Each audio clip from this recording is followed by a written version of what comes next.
Is this thing on? Oh my God. All right, we're on Squadcast, and this is the podcast engineering show. I'm in such a weird mood, Brian, that should I just do the intro music and yeah, you do whatever you want, man. It's I don't your even show. want to. I don't even want to do anything. Okay, well, you can always fix it in post. Too much fixing in post. So I'm going to introduce my guest in a second. It's Bryan Entzminger, by the way. So, yeah, seriously. So now you need to find a quiet place and listen to this episode undistracted, because this is going to be really good. Oh, this is going to be fun. This is going to be fun. All right. Well, welcome to the Podcast Engineering Show. God, I'm Chris Curran.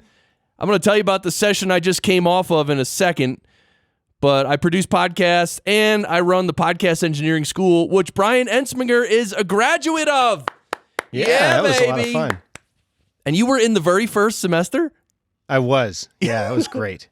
Dude, the price you got is unbelievable.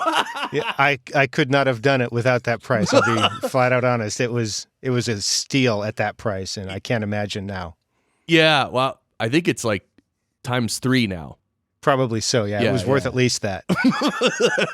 So, Podcast Engineering School is the website. The next course starts April 16th.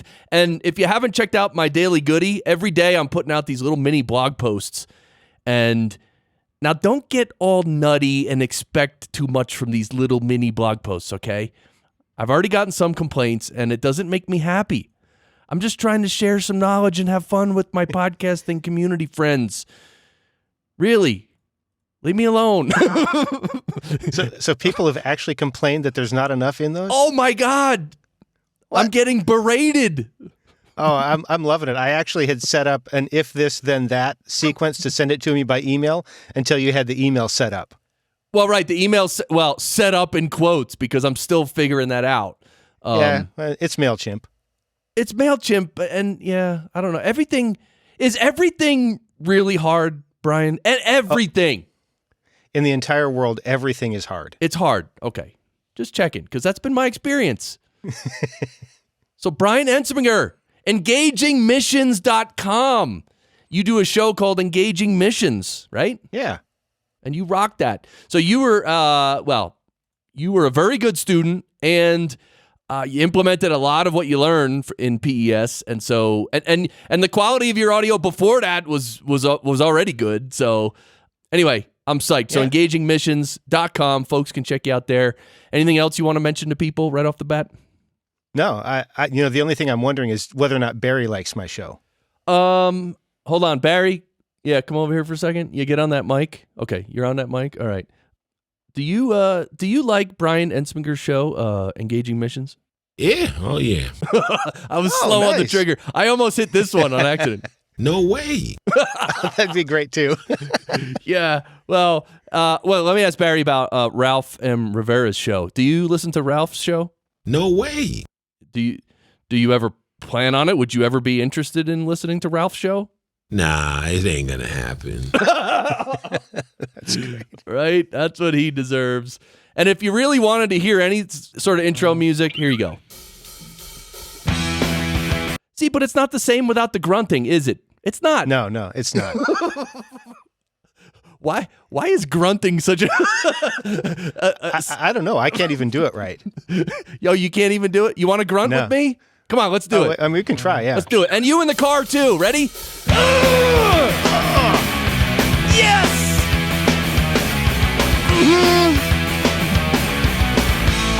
Oh, my! I'm going to fade it out. How do I fade it out quick?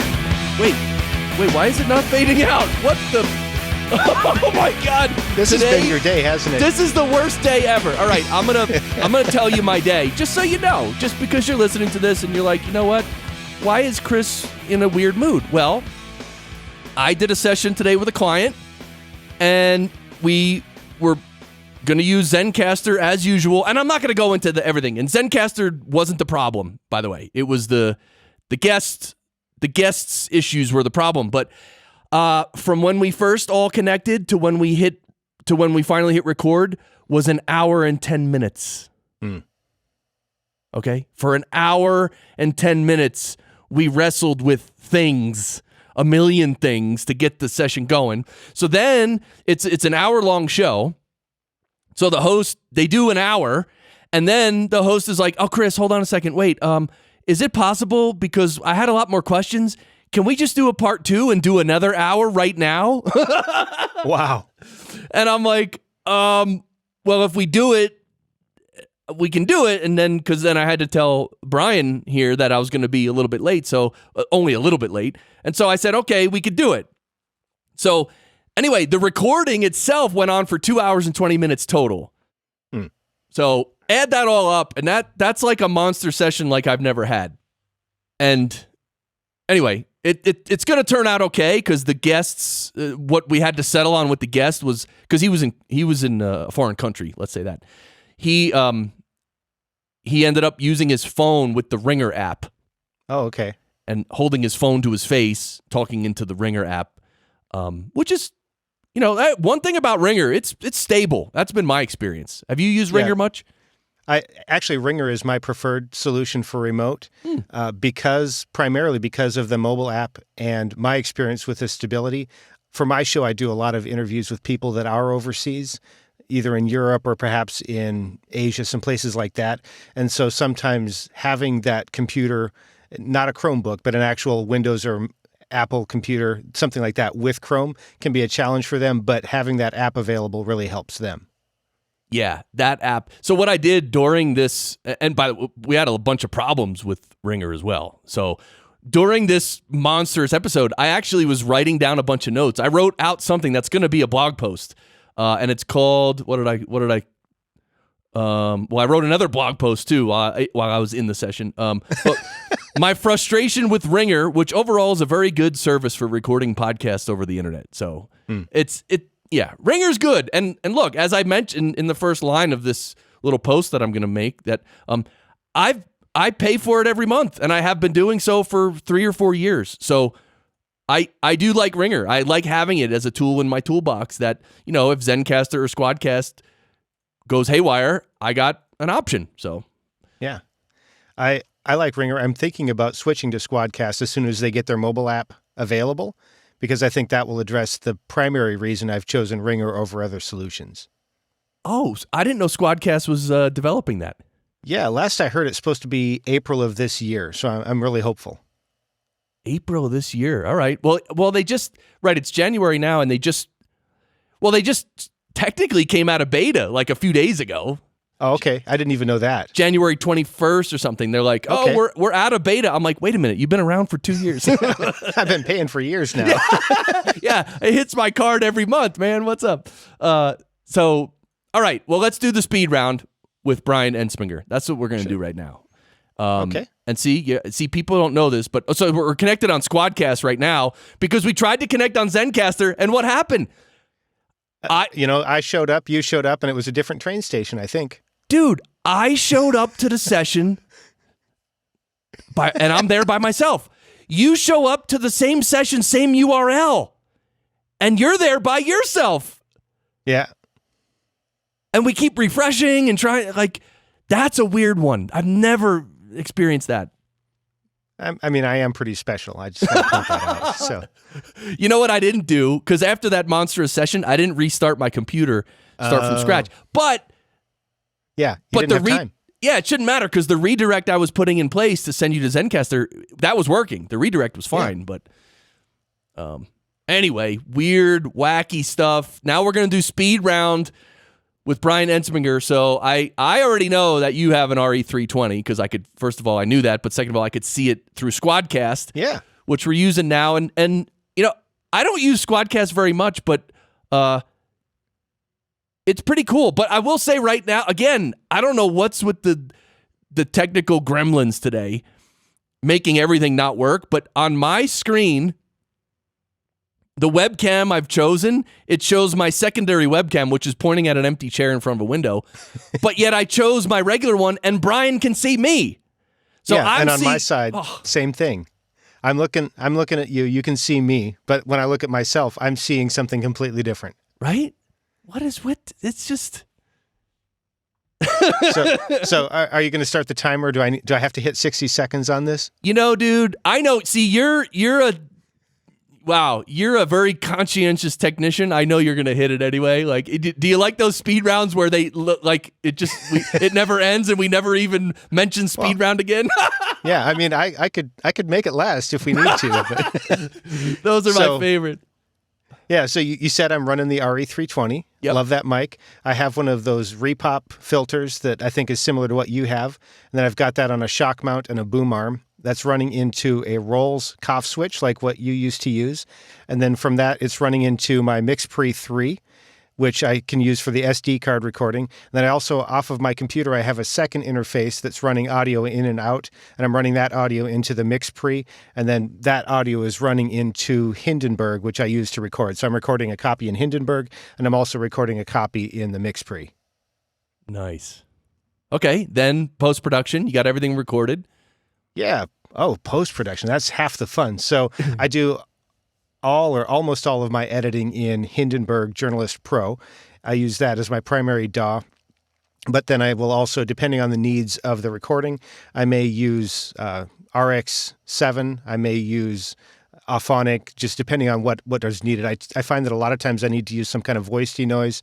If it's my voice, I tend to have a little bit of mouth click, so I'll run that kind of mouth declick on that.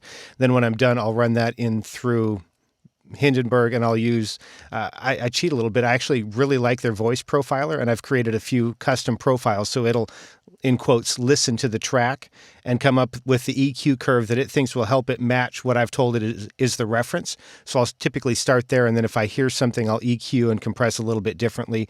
I may run another mouth declick on that. The Waves vocal rider, I'll typically run on every track, and then I have 3 or 4 of the Ozone plugins that I like to run on the master channel. I'll run that, and then in Hindenburg, I can actually run the entire mix down into the master channel with all of those effects on there, level the audio so that it matches the loudness targets, and convert to MP3 and put the ID3 tags in, and upload to Libsyn all in one step. What? Oh, yeah, dude, this software is amazing. I think it is the most accessible way for podcasters to make high-quality audio and really get it done in a streamlined way. Wow, so you're going to have to spell that out for me. Why don't we do that? Why don't we just do that first? So you said that first of all, you can mix down all the different tracks, and it goes through your master bus. It's your mix bus. Yeah. And then you have effects on your mix bus, which is great. Right. Then it'll level the mix to the LUFS level and create the MP3 and tag it. Is that right? Yeah.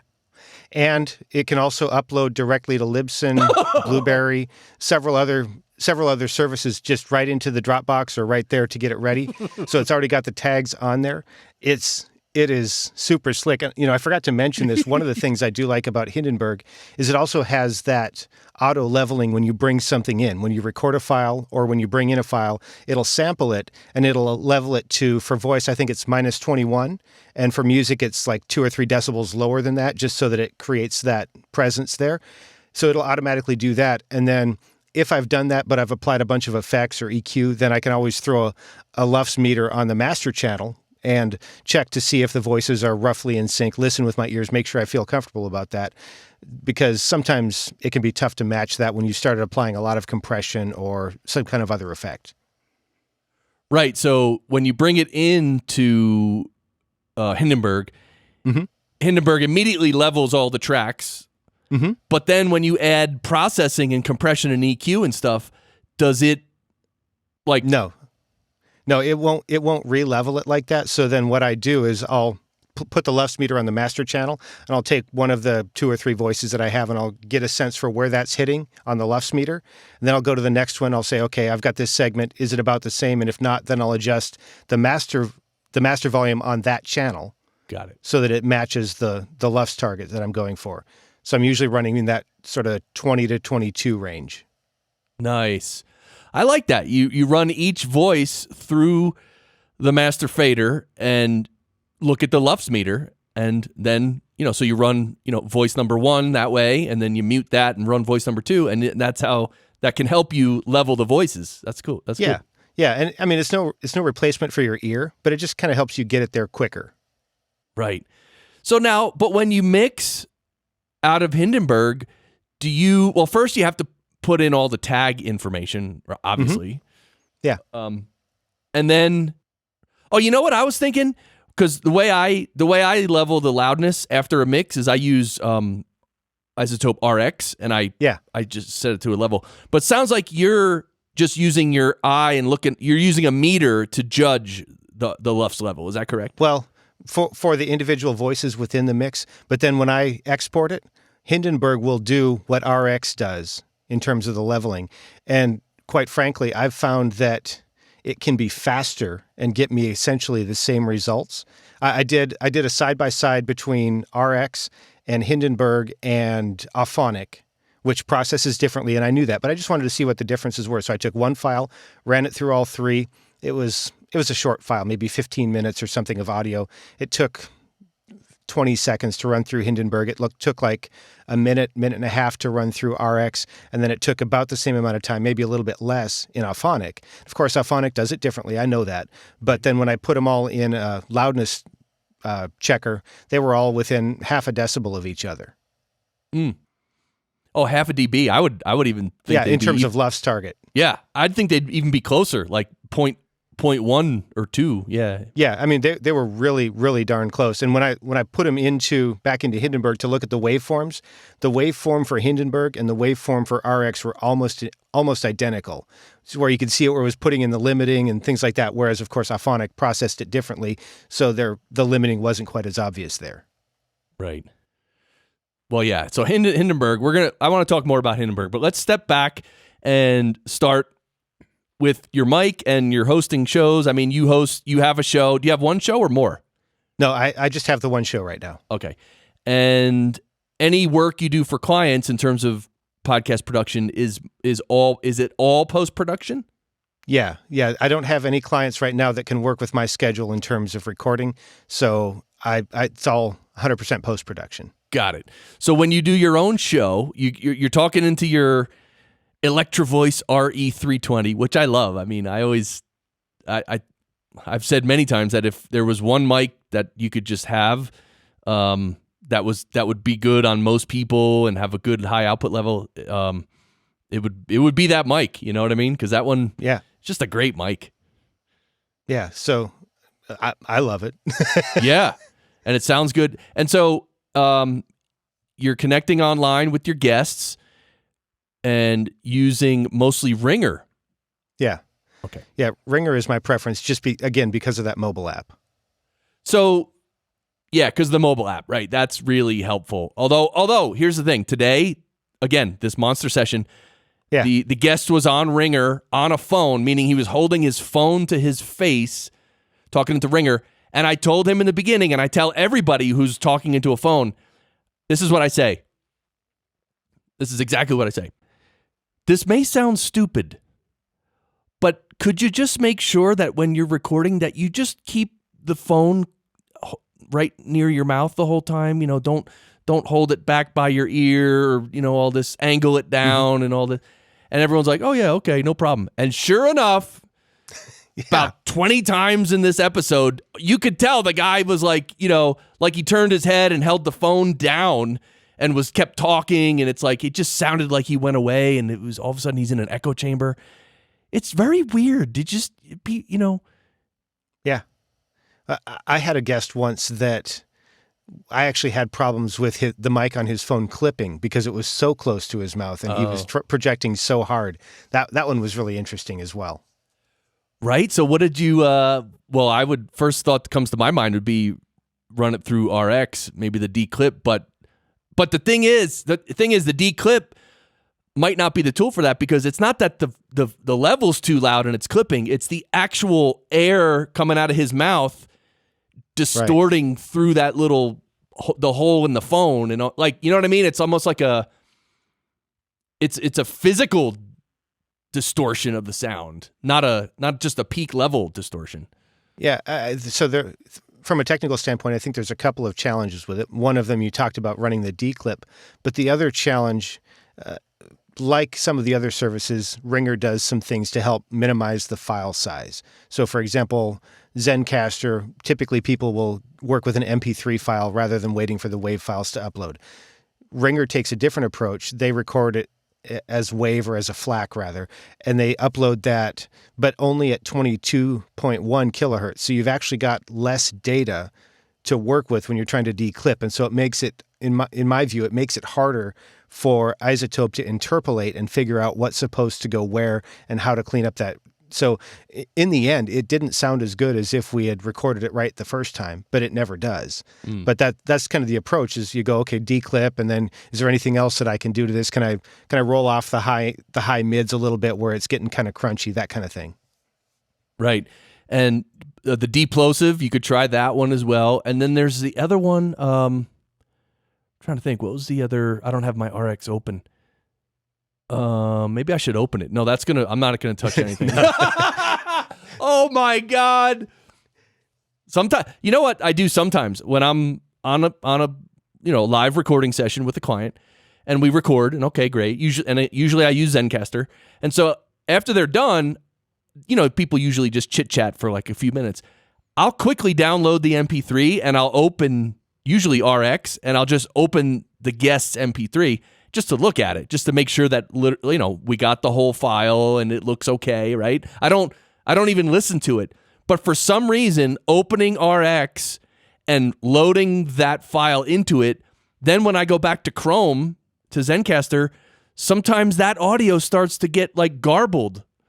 Really? And I'm like, that's weird. But again, that's why I always, I understand that the more programs you have open and the more stuff you're trying to do, you're just begging for something bad to happen. So if I always just do the minimum, I just have the minimum amount of programs open and I don't touch it. You know what I mean? Because, man, just stuff always goes wrong, usually. Oh, you're not kidding. One time I had a session I was recording in Hindenburg and I put in a marker and tried to name the marker while I was recording. I learned a big no-no. That crashed the session. Oh my God. Yeah, I've had a couple of nightmares too. Oh, really? Like what? Probably the worst one I had, there was a guy in Europe and his internet connection was a bit rough. And at the time I was working with Zencastr, we got about 10 or 15 minutes into a really good discussion and Zencastr crashed and he couldn't reconnect from his side. So we switched over to Skype and we couldn't, because we were pressed for time, I didn't do a proper green room the second time. And he had the automatic voice, the volume control turned on. Right. And so anytime there was a loud noise, it would duck his voice down and it would come back up slowly. Yeah. And about 50% of the way through the second portion of the interview, the connection got so bad on his side that he crashed again and we ended up having to reschedule to get the third part of the interview done.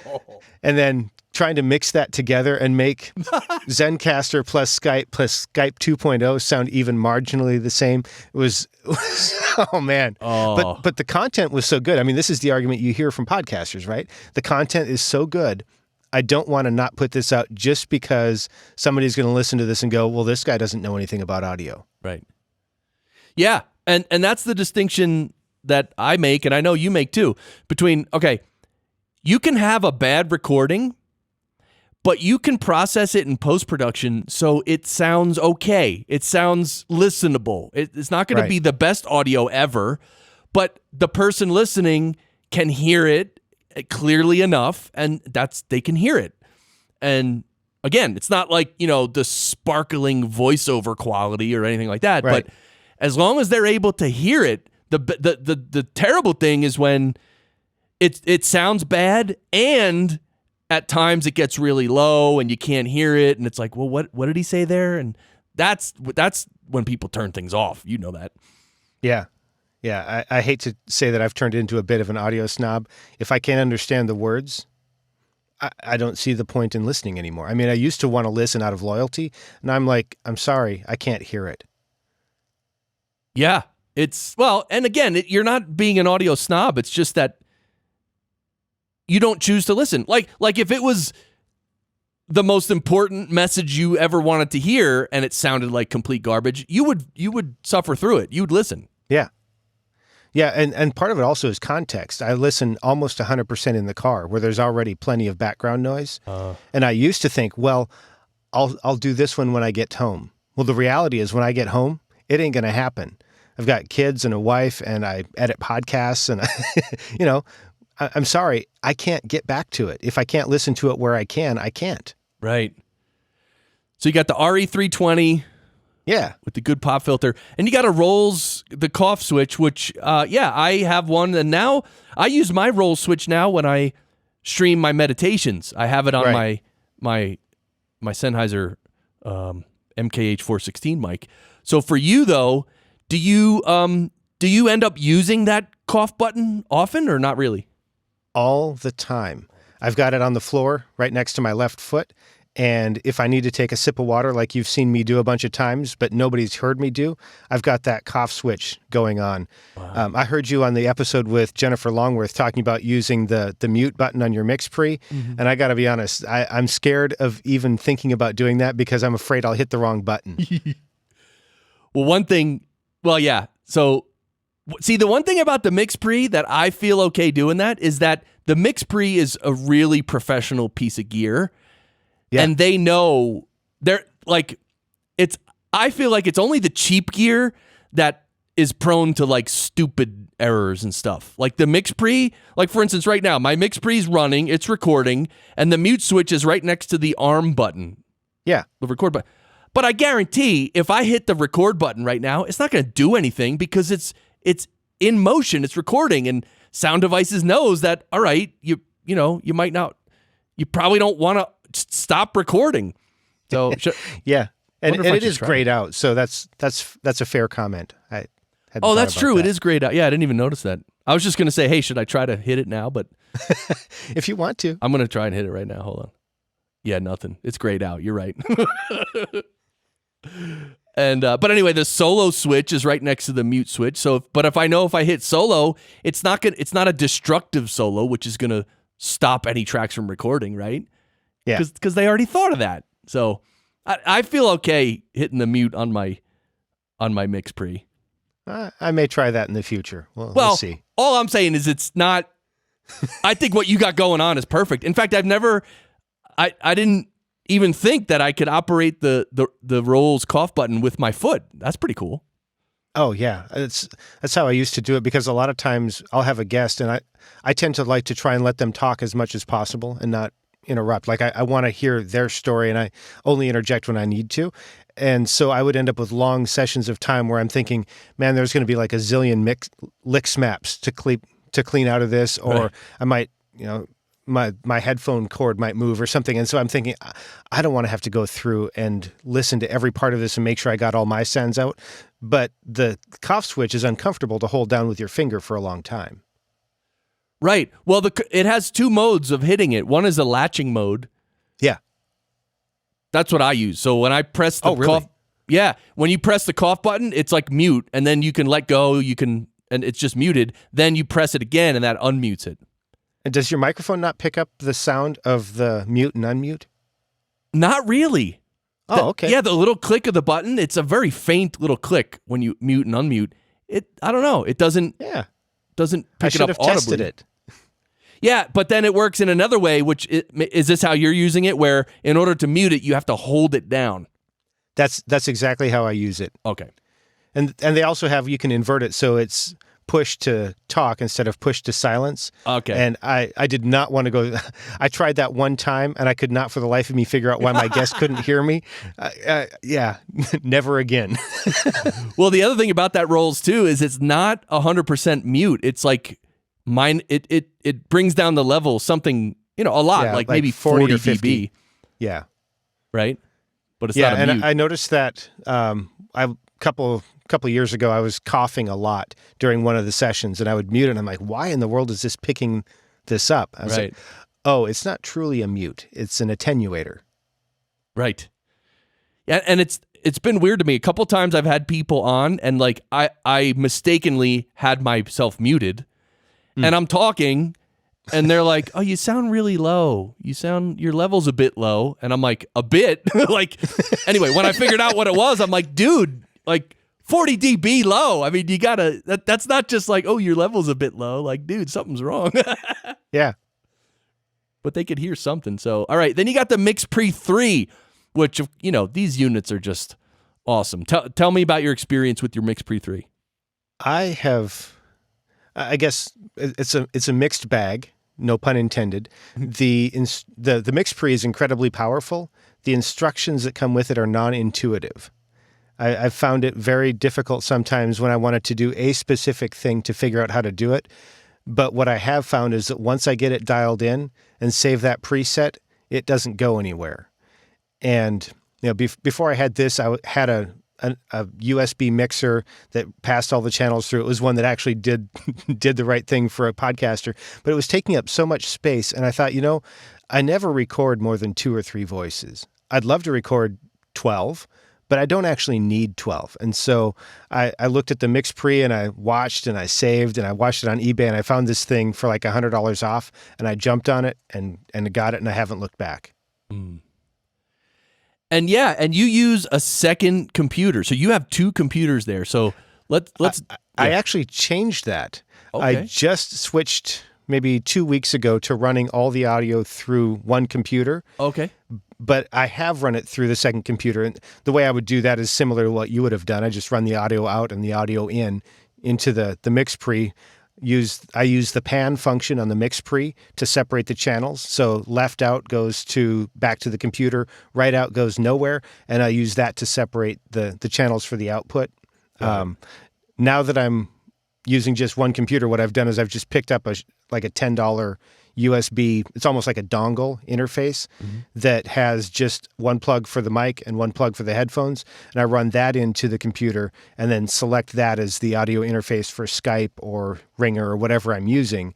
And then I still have the nice clean signal from the MixPre going into my DAW. Right. Got it. So that's interesting. So your mic, your RE320 is going into the MixPre, obviously, to take advantage of the awesome mic preamps. Oh, yeah. There. Then that's running into the computer into Hindenburg. That's your track. And so when you connect with someone on Skype, how do you record them? So I'll run the output from. So what I'll do in Skype is I'll select the secondary USB interface as my speakers and my microphone. So I'm running all of the audio for that comes either to or from the MixPre. And because I've routed the audio using the stereo pan, I'm only passing the one signal back to them. So I've created that mix minus or the Q mix for them. Got it. But I'm getting their channel back, and I run that into the microphone in or the aux in on the MixPre because the 3 doesn't have the TRS XLR combo jacks. It only has the XLR jacks. Right. And so I run it into that little tiny 3.5 millimeter jack. That becomes the microphone for track number 2, which is panned to the right. And then when I'm in Hindenburg, I just select track 1 or channel 1 as my track and channel 2 is theirs. Got it. So Skype comes out of the computer and gets recorded onto the MixPre 3. Yes. And then also... Right. And flows through back to the computer onto a track in Hindenburg.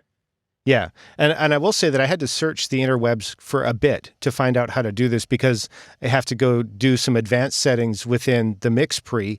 And then also because I'm on a Mac, I had to do some advanced settings in the audio MIDI setup in the Mac so that it would recognize all 5. It calls it 6, but it would recognize all 5 channels, the 3 individual channels, and then also the stereo sum. Right. Yeah, so 2 things. Yeah, the audio MIDI setup in the Mac is just great. It's like when you get a new audio interface or any audio interface, any piece of equipment that you connect to your Mac, you go into the audio MIDI setup, and that's where you choose like how many tracks are coming in, how many channels are going out, and you sync up the input and outputs so that way when you open a program like Hindenburg for you, you'll see all the inputs in Hindenburg. Yeah. Right. And it took me a while to find that because all of the other interfaces I'd ever worked with, it just defaulted to let's see everything. This is the first one where the default was the stereo sum. And so that took me a bit, but I got it figured out and I haven't looked back. I've actually shown several other people now how to do that because they get something like the MixPre and they're like, why am I only getting a stereo signal? Or why am I getting 2 channels of the same thing? So I go, okay, you got to go here, select this. And then but the granularity on this thing is incredible. You can select anything from I think it's 16-bit 22K to I think 32-bit floating and 96K or something as the interface resolution. I run it at 24 and 44:1 just for simplicity, but the ability to use this interface to change the resolution or the quality of what you're getting to match what you're using in your software is just stellar. Yeah, it's really pro gear, the MixPre 3 and MixPre 6. So the MixPre, I have a MixPre 6, and I know it has 6 inputs, 4 mic inputs and a stereo input. So that makes 6. But the MixPre 3, how many actual inputs does it have? Well, it's a bit interesting. It has 3 XLR jacks, and then it has 1 microphone jack. And what you do is each of the channels on the MixPre, you can choose whether it's a mic or some other input. So you could also run the USB output from your computer back as an input on the MixPre. Right. And so what I do is that track 2, I select aux 1 as my input for that. So it's using XLR for channel 1, and it's using the aux 1 or the microphone input for channel 2. And then channel 3, if I used it, is still available. But the 3 will only pass 3 isolated channels for your mix. So I could technically have 4 things plugged in, but it would only recognize 3 at a time. Okay. So, and it only records those 3 separate tracks, 3 individual tracks. Right, unless I wanted to pass also the stereo sum. I could actually record the stereo sum as well. Right, that's right. So you could record left and right stereo sum in addition to the 3 individual tracks. Got it. Right, so I could actually get 5 tracks of recording on the SD card as well as on the computer if I wanted to. Got it. Yeah. Okay, so the MixPre is awesome. Everyone knows that. Yeah. I'm trying to work with, I don't think I can mention what I'm trying to do, but it might have to do something with giving away something that we might be talking about right now. I'm not sure. Wow. Anyway, I can't. All right, let's move on. Yeah, we won't talk about that. So then you got Skype. Yeah, so we talked about that. I like that setup. And of course, we talked about how Skype is coming out of the computer and then going back into the computer. But you do the same thing if you're using Chrome to use Ringer, right? Yeah. And also for Squadcast, I will say the only difference is for this, I actually selected the MixPre output. I get a little bit concerned with some of the other remote services because I'm always concerned that it might recognize more than one channel and try and pass the guest back to them, and I haven't figured out how to turn that part off. But I wanted to take a risk on this one just to, because I figured we could fix it if I get on, right. we could get it dialed in. Got it. And so, wait, but you're on a Mac. I am. So, yeah. So you're not using Audio Hijack at all or Loopback. I'm not. I picked up just the free trial. Right now, I'm just running the software that comes on it. Yeah, and so yeah, I mean the way you're doing things is perfect. You don't need Audio Hijack. So right now, if I had another $200 to invest on that right now, I'd get Audio Hijack and Loopback, run that thing together, and I think there's one other program that comes with that bundle, and I'd have all of that ready to go, so I could route everything internally. I tried it. Kind of liked it, took too long to get it dialed in and didn't want to spend the money. Yeah, and again, if there's no actual need for you to figure it out and do it, then just keep doing what you're doing. Works great. Yeah. Totally. All right, so let's get into Hindenburg Journalist Pro. I do want to mention to folks that I want to let you tell them, didn't you make a training video for Hindenburg that's available? Yeah, I did a free webinar for Steve Stewart with the Podcast Editors Club, and I can shoot you a link to that so you can put it in the show notes. It's not easy to remember what the link is, but that was an overview intended for people who had worked with audio software and might want to see what Hindenburg could do as a comparison to other things to see if it was worth their time to invest. I'm currently working on a free webinar as well for people who are new and want to get up and running quickly with Hindenburg, because I do think it's, for many podcasters, probably the best choice, especially if you get in on the there's two versions. There's like the $375 version and the $95 version. Not quite as powerful, but for a lot of podcasters, if you're going to spend $100 on a mic and you're going to get hosting, why not spend $100 on some software that's really going to make this stuff pretty close to drop dead easy? I mean, you still have to know how to edit. You're still going to have an ear, but you don't have to sit there and figure out, okay, which plugin should I use here? And how do I route this? How do I click on the channels to route everything? And like all of that is done. It doesn't have any of the music features, no MIDI, none of those things. It's all about editing podcasts or editing audio specific for narrative style or interview style shows, or even monologue shows where there's not a lot of crazy stuff, no weird effects. You're just taking the audio, making it sound great. So I'm working on that, but it's not done yet. That's awesome.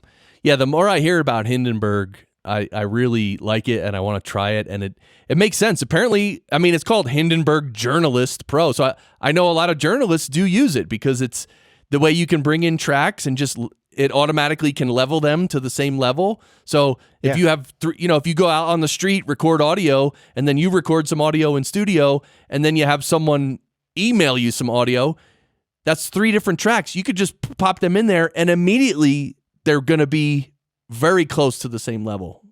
Yeah. I like that. Yeah, and the actual inception of this, because I talked to Nick, who's the guy that came up with the idea for Hindenburg. He was in audio in, I think it was the BBC, and when computers became more popular, they started saying, well, the journalists have a computer, so why would we need to send the audio over to an audio engineer to do this on a computer? And it was so hard because there were only like 2 or 3 options in that world at that time, and they were so hard to work with. You either got quality that was super hard to work with, or you got something that was easy to work with. And that's what Hindenburg came out of, was I need to be able to cut up these long sections, make them shorter, make them fit into a 7-minute show, produce the whole thing myself, and I don't want to have an audio engineering background. Right. So it was set up to make it accessible for that, and then extendable by using plugins and other tools. Yeah, so speaking of plugins, Wait, so you have the Pro version of Hindenburg, right? I do. And so on the Pro version, is there a limit to the number of plugins you can use on any individual channel? Yes. You're limited to 6. 6? 6. And for me, that's almost always been enough or more than enough. I typically don't use more than 2 or 3 on any one channel. For myself, I'll typically use their voice profiler, which is like a channel strip, but it listens to my audio and EQs it to a profile that I've already preset, and it sets the compression for me. And then I can tweak it from there. If I want to make adjustments, I can. So I've found that to be really good. It's I think a 3-band with a high-pass filter is basically what it is, and then can tweak it from there. If I don't like what it's done, I can always throw on something like the Waves SSL and do my own EQ and compression and all of that there. For me, I almost always use the mouth declick because of mouth noises, and then I usually use the Waves vocal rider, and that's pretty much all that I put on my own track. For a guest, if I've got a de-reverb it or something like that, and I can't do it all in RX, then I may do some on their channel as well. And then I almost never use more than 4 plugins on the master channel. Got it. So just real quick, the mouth declick thing, that's with iZotope, right? You use iZotope? Yes. Okay. So you mentioned a few. I'm really happy to talk to you about this because I've never had anyone on the show who really likes Hindenburg and who really understands what it does and knows how to use it like you. So I'm psyched to talk with you about this. So the voice profiler that you're talking about is on an individual track. It'll scan the track and then it'll apply some effects to and you can have make a profile for a certain person's voice, right? So it'll make their voice sound like it sounded on the last episode, right? Pretty much. So there's actually 2 ways to use it. It comes standard with a generic profile, and what they did was they took, I don't know how many hours of different people on the radio who had been EQ'd professionally, and they turned each of those, they sampled all of that, and then they gave it the ability using machine learning to take a look at your voice and figure out what they think needs to be applied to make it sound best for the voices that are similar to yours. So it does that. Or in the Pro version, you can also take one and you can create a custom profile that's just for you. And so what I did was I found an EQ and compression that I really liked. I liked the way the mix sounded. I can be a little bit nasal, so it's got a little bit of a drop around 1K, a little bit of a bump around 120, 150, somewhere around there, and then a low-end cutoff, and then a little bit more sparkle around maybe 3 kilohertz, something like that. So I created that profile, and then I had it sample that and said, okay, this is me. And when I throw something in there, then it will try and make me sound like that reference. And for the guests or the hosts that are consistent, I'll create a custom profile for them so that I'll at least start with what the software thinks they're going to sound like. So it's like a preset on a plugin, except that it's trying to match a reference rather than just being a preset that says, okay, +2 here, -3 there. Right.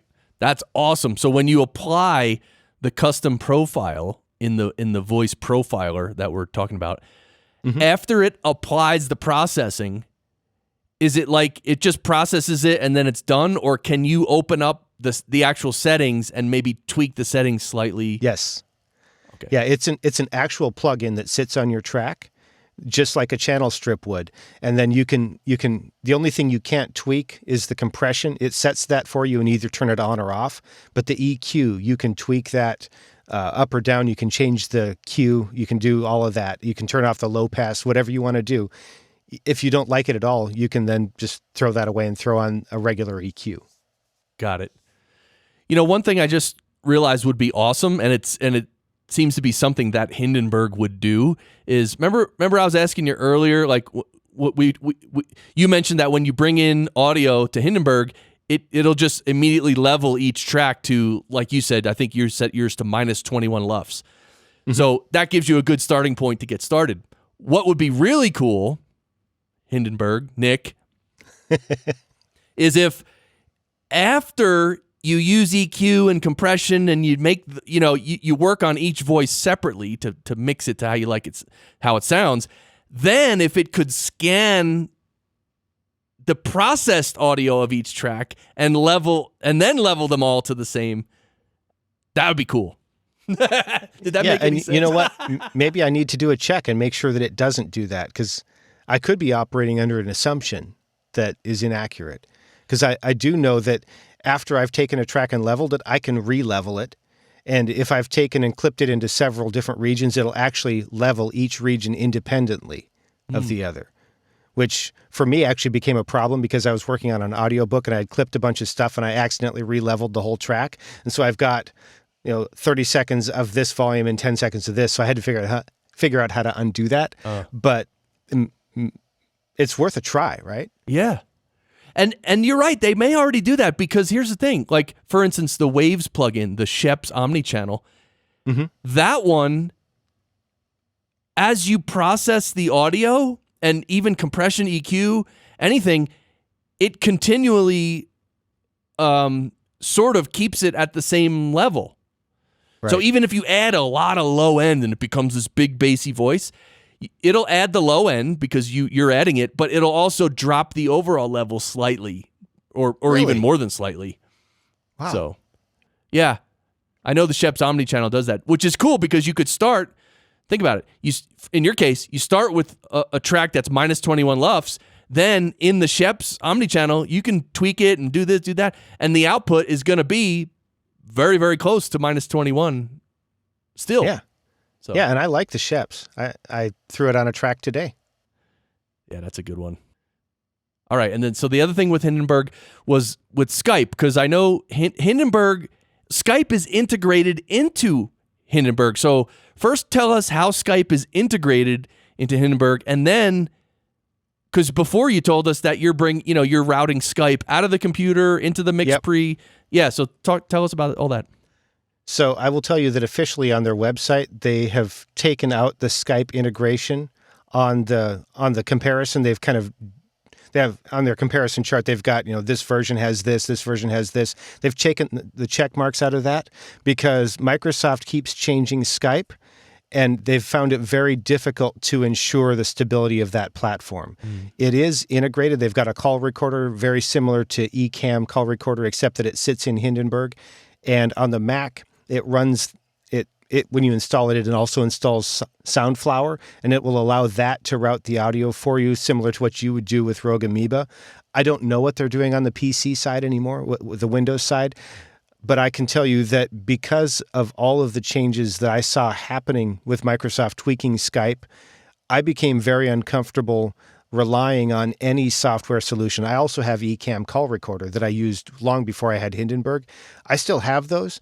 And if I'm making a Skype recording, you can believe that I'm making a backup on Ecamm because I don't trust software. I've had it crash, but I route it manually using the USB interface for that reason, and then also just so that if I want to switch over to Zoom or Ringer or any other solution that has that remote recording capability, I can also still record that local copy. Yeah.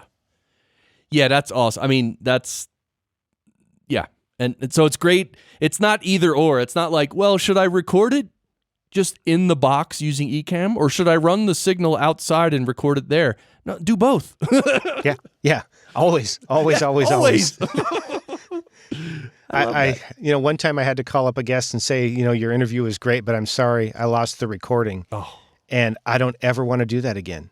And so I became fanatical about hitting save and about having multiple copies. I accidentally recorded an extra hour the other night because I forgot to stop my MixPre when I was done with the session.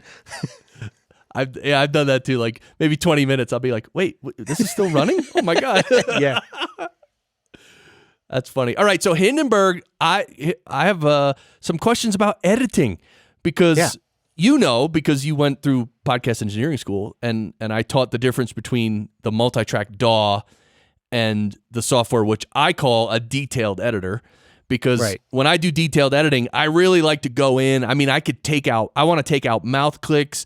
I want to do fades, like 20 millisecond fade ins. And I mean, I want to do just ridiculous stuff, right? And the DAW I use is Reaper, and I like Reaper. Reaper's good. Although, well, we'll see. Now I might have to take a hard look at Hindenburg. But anyway, in Reaper, you can't do really detailed editing. It's just to do it, it's not made for that, and to do it would just take too long. So what is the reality in Hindenburg with regards to detailed editing? So I do all of my detailed editing as well as my mixing in Hindenburg. I can zoom in down to 1,000th of a second and make that detailed. So I don't have, I think Audacity and some other programs have a fine zero crossings. It doesn't have the fine zero, but it does do, I want to say, a 5 millisecond fade. I could have the number wrong on there, but it'll automatically do a 5 millisecond fade or whatever that number is for any cut that you make regardless. So I can zoom into 1,000th of a second and pull out those mouth clicks. I've even, how some people sometimes will have two breaths. You'll have a mouth click and a mouth breath followed by a nose breath, right? So you've got three things in one. And if I need to, I can get in there and remove those mouth clicks from that and still leave the breath intact. Yeah. Now, it doesn't work 100% of the time, but I can get that detailed with it.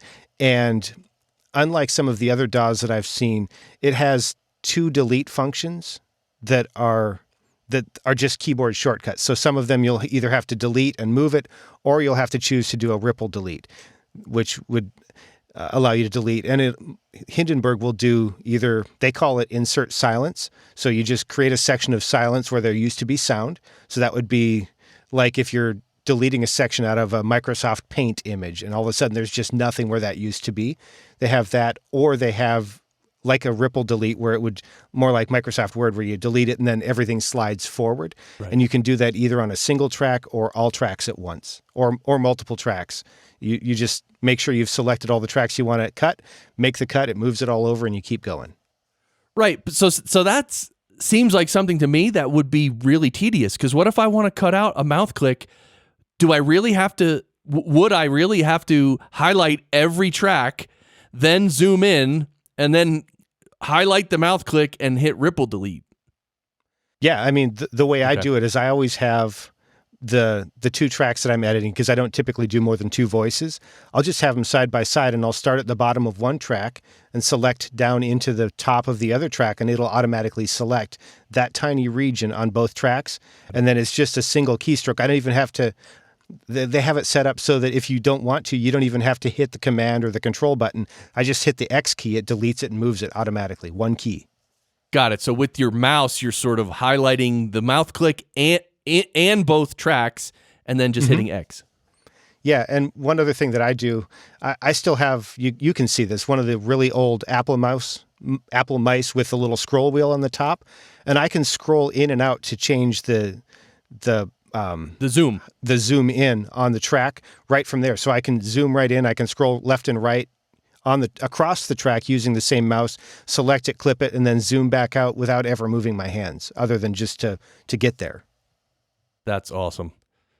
Yeah, because that's one thing I like about detailed editors is like right now I'm using Twisted Wave, and I used to use SoundForge Pro, is that, right, you know, you need to mix everything down onto a mono or stereo track, but then you can just quickly zoom in, you highlight it, delete it, and then for me it seems quicker, but the thing is, you know, conceptually speaking, it would be better. I would like it more if I could stay in one software for everything. Because there are a lot of times when I'll mix down an episode and I'll start editing it, and then I'll realize that, I want to bring this one voice down like, 0.2 of a dB, right? I mean, right. And then I'll be like, so then I got to go back to Reaper, re-render the entire mix, and then start editing from scratch again. Yeah. And so that actually highlights one thing you might not like about Hindenburg. I don't believe you can make any volume changes that are less than half a decibel on the fader.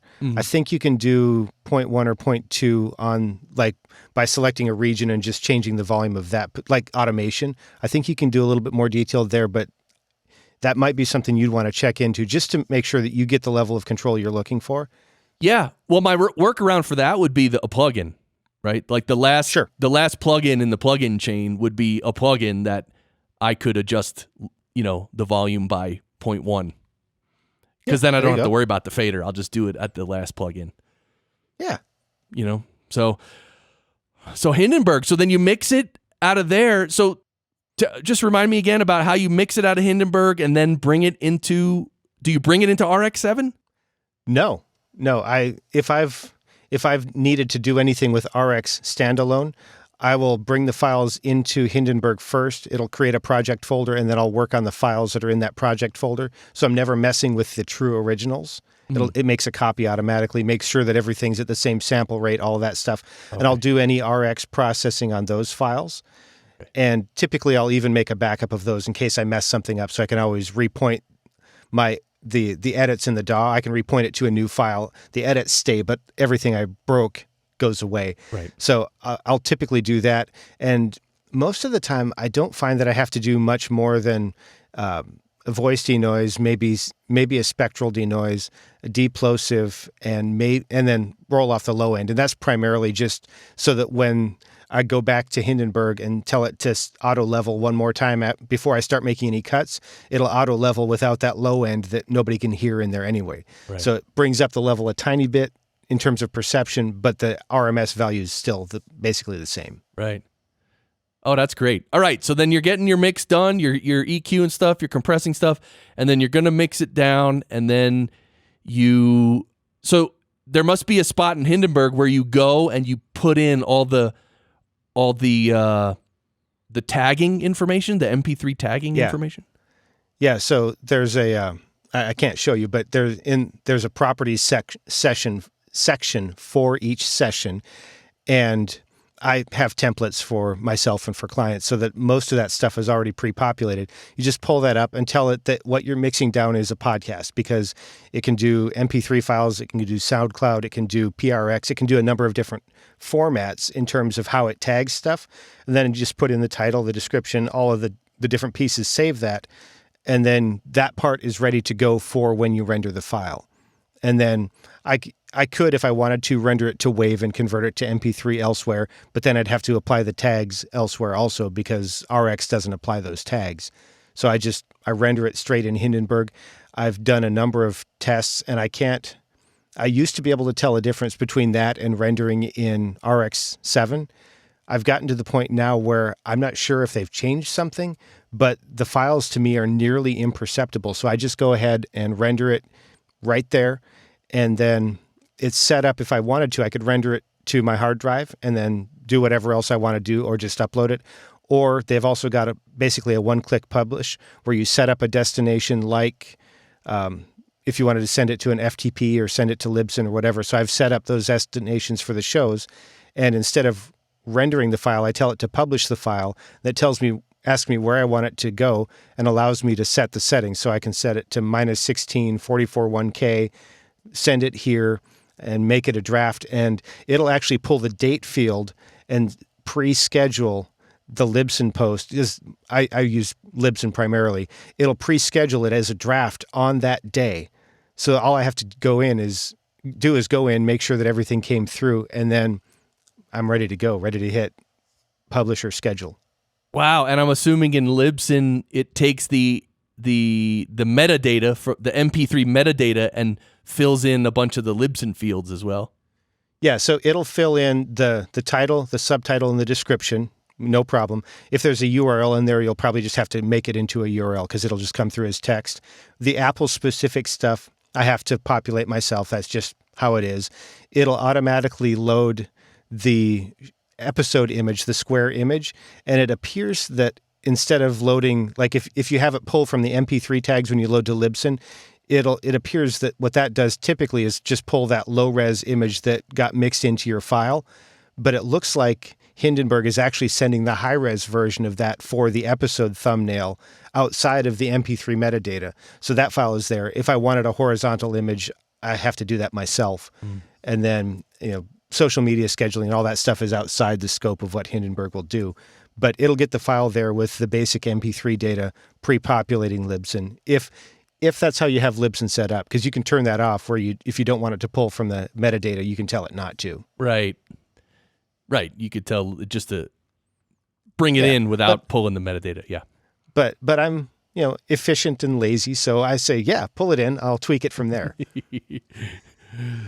All right. Well, I have one more question for you, but everyone should go to engagingmissions.com, check out your show, and also, obviously connect with you on social and all this stuff. And we will post that link to the little Hindenburg tutorial you did for Steve's Podcast Editors Club, and that'll be awesome. So to finish up, what else can you tell us that you do or that you're aware of? I know we've talked about a lot, but anything else you want to add in terms of like different things you're aware of and different things you're doing to really produce the best audio you can?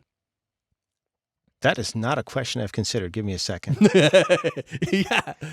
You stumped me. That's a good one. Yeah. Oh, yeah. Props to you. Oh, yeah. Well, thanks, it's a very broad question too, which is in a way, sometimes those are good to have a broad question, but sometimes it is a pain in the ass. It's like, well, what do you mean? Like I totally get it. I guess the thing is, it's not so much something that I see coming as I think is already here. I think that quality content is always going to be the foundation of a great show, whether it's a great interview or a great solo show, whatever that is. Quality content is going to be there, but more and more, I think that the audio quality is going to matter. Not maybe because people are going to turn you off if they already know and like you and love your show, but as there become more and more options and more of them are produced well, it's really good to have a really good first impression. We've seen the research where we know that people with good presentation skills who sound good are perceived as being smarter or more authoritative. And so I would just encourage you, whether you produce your own show or you have somebody do it, make sure that you're doing everything that you can from the process of recording to getting it out there to make it sound really good. Not so much for your pride, but because the people that might benefit from your show will never benefit from it if they don't hear it. Yeah. Well said, man. Seriously. It really does. Quality does make a difference. And I agree with you that in the future, it'll continue to make more of a difference. So, Bryan, thank you for coming on the show, man. Oh, thank you. It's been great fun. And, of course, you know that at the very end you have to yell. I don't know if you can yell where you are. I don't know if the kids came home yet. Yeah, I heard the door. Really? Can you get the kids to yell? No, I'm upstairs. They're downstairs. All right. Well, you're going to yell sound great. So thank you, Bryan Entzminger. Thank you for listening to all of you, to each of you, each and every one of you. I hope your audio sounds great, and I hope you're learning stuff. And I know I'm learning from you guys all the time. So, all right, Bryan, you ready? Here we go. Let's yell. Sounds great. Dude.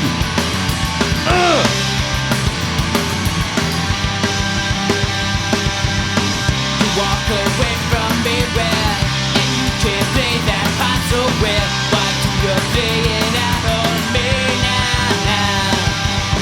You like to lose control well. It's quite a feeling, isn't it? They're floating, drifting down now. You tell me that you found something better.